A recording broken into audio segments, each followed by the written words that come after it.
All right, hello. Today we have 35,578 cases of COVID-19 identified in Utah.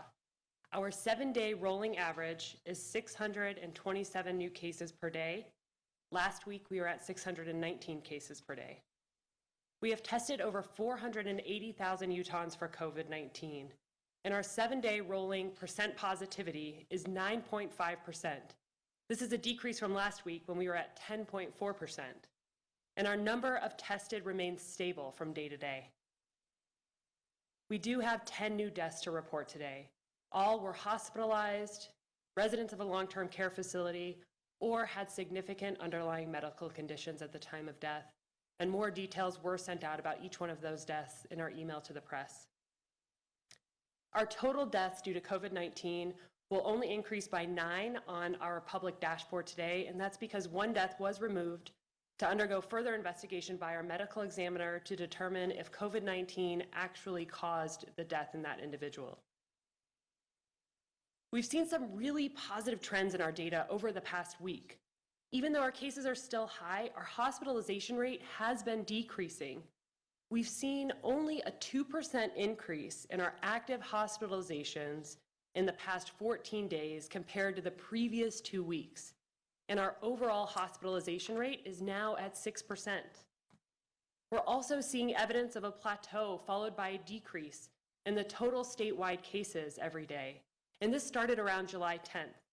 It's in part due to the large decreases we're seeing in the Salt Lake County cases every single day. That started around July 10th as well.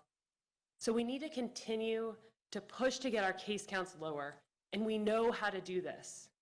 We wear face masks when we're in public, physical distance whenever we can, stay home when we're sick, and use good hand hygiene. If we do these things, we will continue to have the confidence we need to open up schools safely, engage in our economy, preserve our hospital capacity, and keep our communities safe. Turn the time over now to Governor Herbert.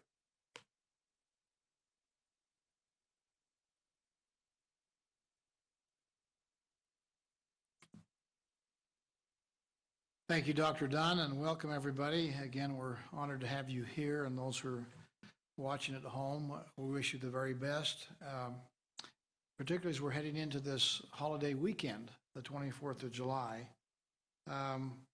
I think there's a lot of things we can learn from our pioneer ancestors. They had their own unique challenges of the time and the day as they trekked 1,000 miles to what was then a very inhospitable land here in the Utah Territory. We celebrate their efforts and their work, but they had their own challenges. They battled, detractors that didn't like them, thought they were foolish too. They battled fatigue, the elements that they had to travel through and to, illness they had over their journey as they traveled that 1,000 miles, looking for opportunities to worship, to be free, to not be persecuted, and find a better life. I find some parallels today. We're all modern day pioneers, and we have our own unique challenges of today as we are kind of walking our pathway through this pandemic. Again, something we've never seen. It's an adventure, to say the least. We're battling some of the same things. We have detractors out there who don't believe the scientific information that's been presented. Some that don't trust the government to be doing the right thing. We're battling fatigue. We have fatigue over illness that's taking place of members of our society. We have fatigue over the concept of having to have social, physical distancing.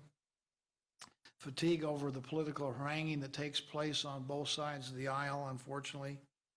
We've also battled during this time an earthquake and nearly 2,000 aftershocks, part of our disaster recovery being compounded.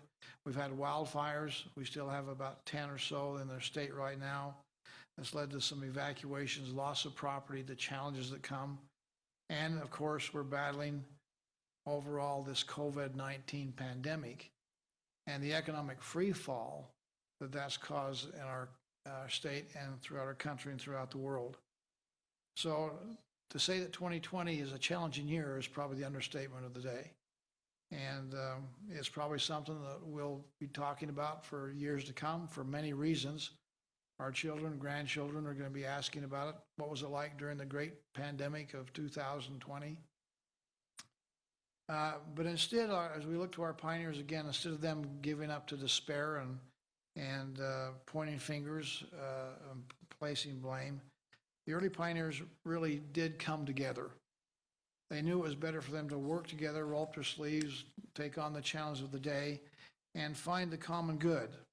They had unity, they had mutual respect for each other, and they took on what I would call a spirit of shared responsibility. That's what we need to emulate, take on the shared responsibility we all have to address this significant pandemic.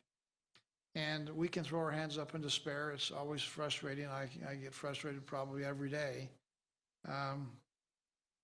It's easy to point fingers and blame a Monday morning quarterback and say it's somebody else's fault. Or we can, in fact, follow the example of our pioneer forefathers and let's come together and work together, roll up our sleeves and do what we need to do in shared sacrifice mode for the common good and for the betterment of the whole. That's what I think we should do, and that's what I think we are doing, in fact, generally speaking, as the people of Utah. So whether you're a first-generation Utahn or like me, a sixth-generation Utahn, it's our charge. In fact, I would say it's our responsibility and really an opportunity for us to be a good example to the rest of the country of how we can, in fact, address this challenge and other challenges that we face at this current time, just like our early pioneers met their challenges. Unfortunately, the Pioneer Weekend, which we look every year, will be somewhat different than anything we've ever had in my lifetime. We know that cities and local governments have had to make some difficult decisions, limiting gatherings, parades, functions that we've had traditionally as a part of our 24th of July celebration. They've had to make those tough decisions with the goal in mind to help protect the health and welfare of the people that they represent.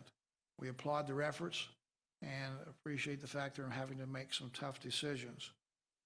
As we head into the 24th of July weekend, and many of us will be gathering with family and friends as we celebrate in many different venues around our state. But as we gather in these groups, which is somewhat of a tradition for us with our families and friends, I would ask you to please adhere to these common sense healthcare guidelines that have come about because of the COVID-19 pandemic. I would suggest to us all that we gather outside whenever that's possible, and certainly as much as possible.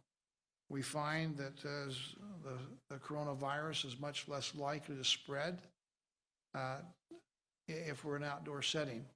The air circulation is better and less likely to, in fact, have us catch the COVID virus from one another.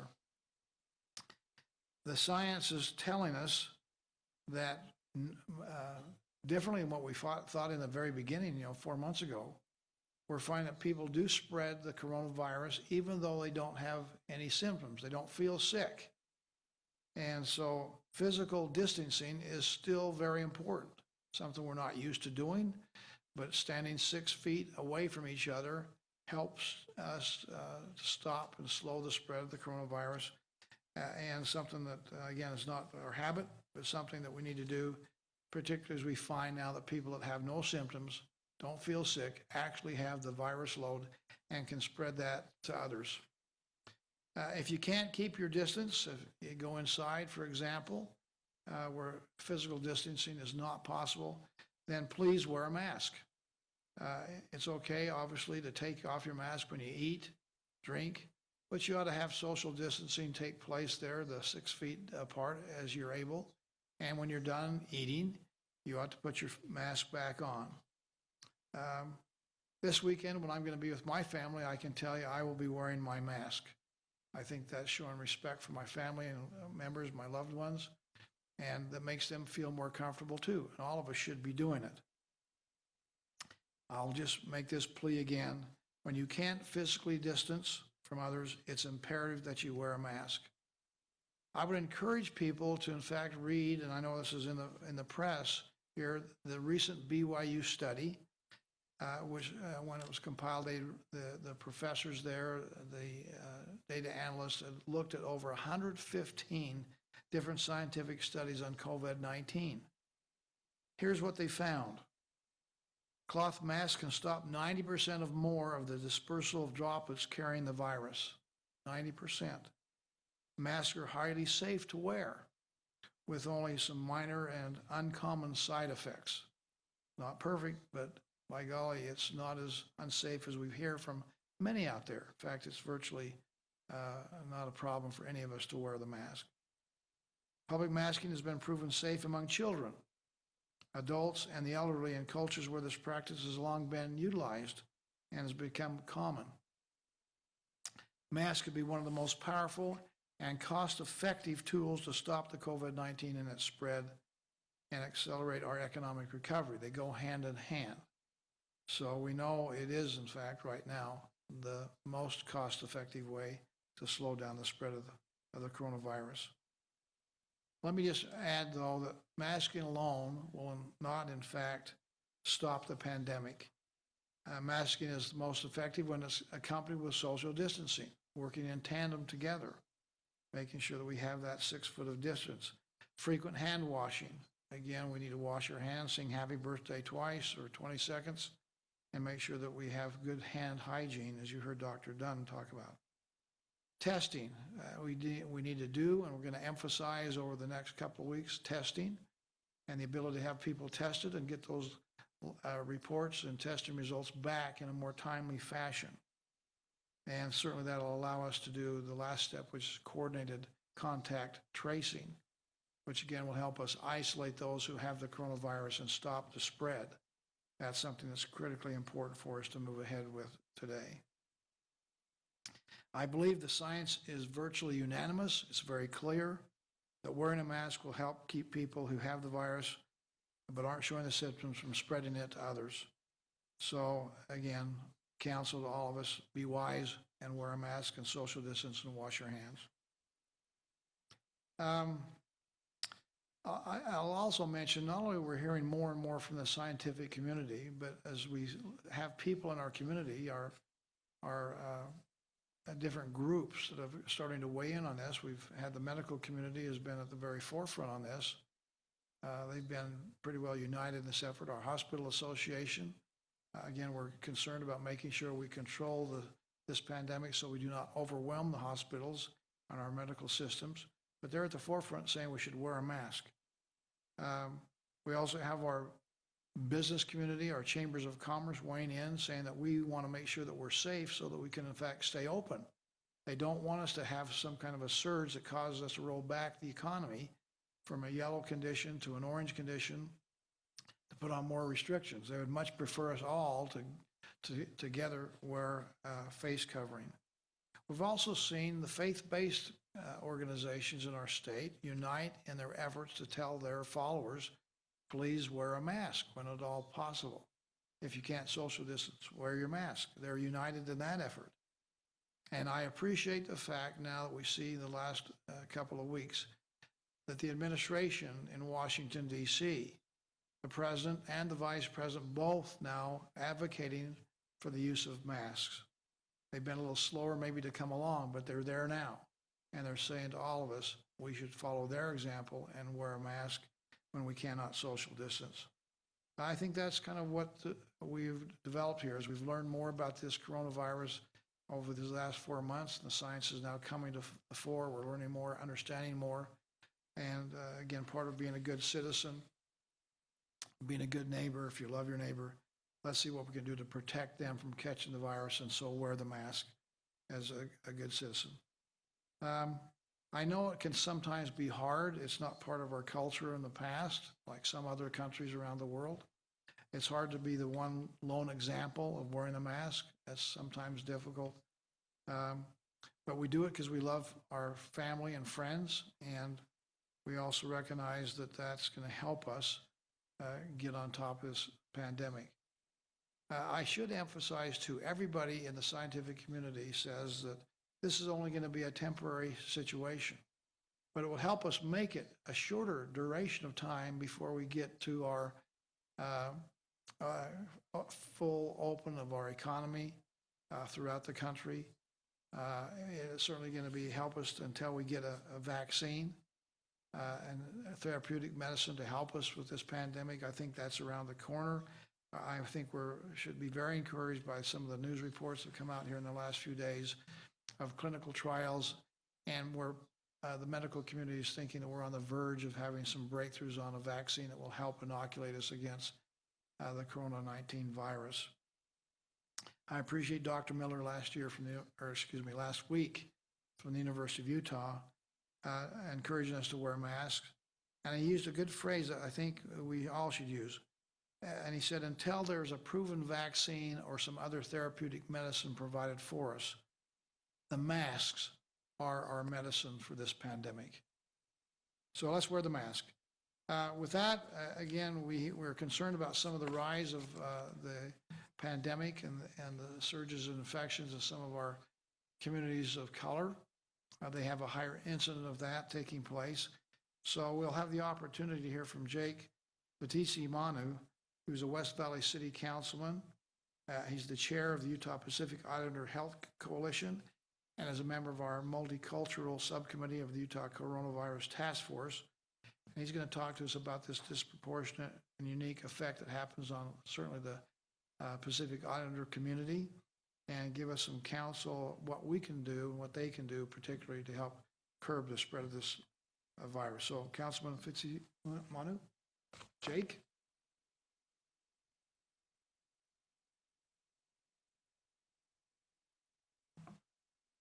Thank you, sir. I'm mindful that this is being translated into other languages in real time, so forgive me if I read or speak slower than I normally would. Amalo Ma'ailopa was a young man in 1918 when the influenza pandemic ravaged the Samoan Islands and killed 1 out of every 5 Samoans on the planet. He was among those who survived and were left to bury thousands of people in unmarked mass graves throughout the island. Today, 102 years later, his great-granddaughter, Luisa Auva-Atupo, is a community health worker on the front lines of the COVID-19 pandemic right here in Utah that is claiming lives and disrupting livelihoods in her community.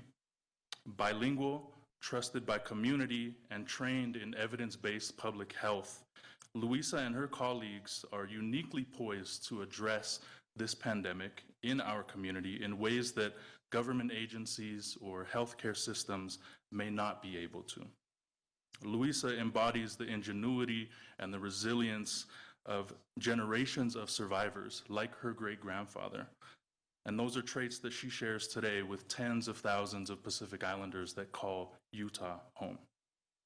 Talo falava, faftaimon ne avanoa. My name is Jake Fitzsimanu, and I'm proud to be here today as the chair of the Utah Pacific Islander Health Coalition. For the last 2 months, Native Hawaiians and Pacific Islanders in the state of Utah have had the highest infection rate of COVID-19 and the highest hospitalization rate for COVID-19 in Salt Lake County, and the second highest infection rate and the second highest hospitalization rate in the state overall. The data that is shared here from this podium pretty much every day confirms that COVID-19 isn't impacting all groups with the same level of severity, and Native Hawaiians and Pacific Islanders are among the hardest hit in our state today. This pandemic has interrupted lifestyles, it's disrupted livelihoods, it's taken lives in our community, and every Pacific Islander family, congregation, and cultural group in the state has been impacted in one way or another. Many factors contribute to this disparity, including a high prevalence of underlying health conditions that make folks more susceptible to contracting and more at a higher risk of complications and hospitalization. We have housing and family dynamics that increase the likelihood of spread through large multi-generational households, increased likelihood of exposure due to essential employment in service industries, in hospitality, manufacturing, and warehouse sectors, and cultural practices and customs that simply aren't aligned with the tenets of social distancing. Also, our Pacific Islander populations in Utah are geographically concentrated in some of the zip codes with the highest infection rates currently.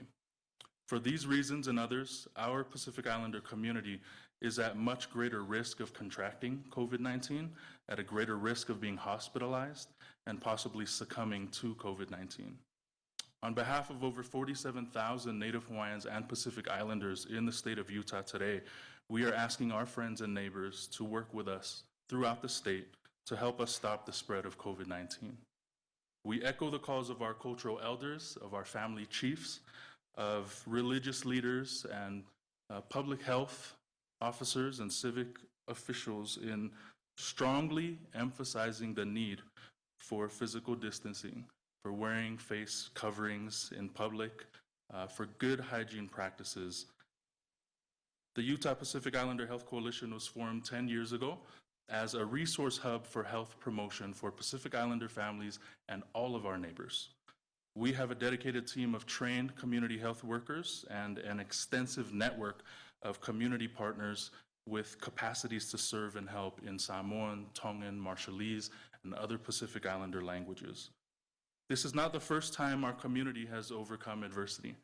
This is not the first time our Pacific Islander people have survived a global pandemic. History shows that the island nations that enacted quarantine measures and implemented preventive public health measures were spared the terrible death toll that was experienced in Samoa in 1918. That's a very poignant lesson for us today. It's not easy, but if we work together, we can do more to protect our families, to preserve our cultures, and to prevent COVID-19 from taking more from us than it already has.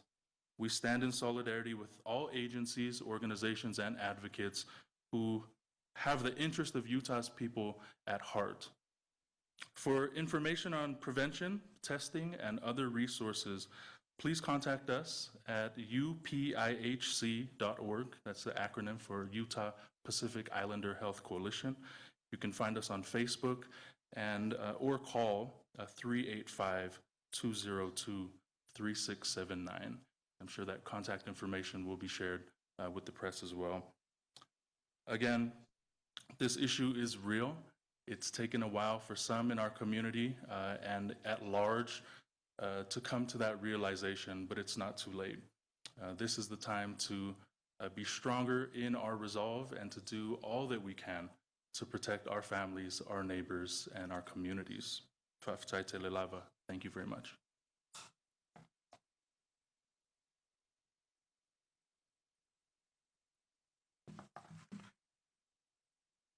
Thank you, Councilman Fatichi-Manu. I'm grateful for people like Jake. He works with our health department. He's a local government official trying to do his civic duty out there in many different venues. And people like him that have helped us come together as a state, working from the beginning to see what we can do to protect people's lives and protect their livelihoods. As I've observed across the country, some states have leaned into one side of the equation a little harder than the others. We've done, I think, in a very balanced approach to try to, in fact, get that equation to be a balanced effort. I'm grateful for the fact we have the lowest mortality rate in the nation at less than 1%. And we have an unemployment rate which is the second lowest in the nation. That being said, you know, we still have much room for improvement. And for those who have lost loved ones, you know, we mourn with you, we love you, we're sorry for this unique situation, and we need to do better as a state and as a community to find ways to solve this particular problem. It really is going to take a collaborative effort. We need to work together, I think, to slow the spread. And as you heard Jake say, let's take this very seriously. I'm sure we do, but make sure that all of us take it seriously and act responsibly in our efforts to slow the pandemic. We've been working from the beginning with health care officials and economists and business community leaders to find that right balance. And I feel good about where we're at, but I certainly think we need to do even more and work harder together to get to the results we want. Let me just, as I finish up here, and then we'll take some questions, make a couple of different data points here. One, we had an earthquake. I mentioned that earlier. We all know about it, about 2,000 aftershocks, 5.7 on the Richter scale. Some folks had damage done to property. There's questions about how you can, in fact, get some compensation. Most insurance policies may not cover your earthquake damage, but we have a web page we put up called disasterassistance.gov, disasterassistance.gov. You can go there and register and see if, in fact, we have some federal funds and some opportunities for you to help pay for some of your loss. So please check that out and see if you're eligible for some help with some federal monies. Last but not least, kind of a final reminder as we go into this 24th of July holiday weekend. We know that starting today, fireworks become legal. Now, we have many places that have been closed down for fireworks. Some places are open. We'd encourage you to check with your local government leaders to find out where you can, in fact, either view legally if there's any kind of a celebration going on. Many have been canceled, but there's some still have some opportunities to see fireworks and have a firework display. So check with your local communities to see where you're at. We remind you to use them safely. Many of you will be going out on the weekend to maybe camp out. We again remind you that it's tinder-like conditions out there, so be extra cautious, extra careful. Mind where you park your automobiles. We have fires that are started because of a hot manifold and the undercarriage of your motor starting a fire on some dry tinder-like weeds. So be careful, use some good common sense. The State Fire Marshal has information on local firework ordinances in the communities around the state. You can go to his website at firemarshal.utah.gov, firemarshal.utah.gov. We should all be careful, keep water handy. If you have some sparklers or fireworks that you're using at your home, be careful, but have a safe and happy Pioneer Day.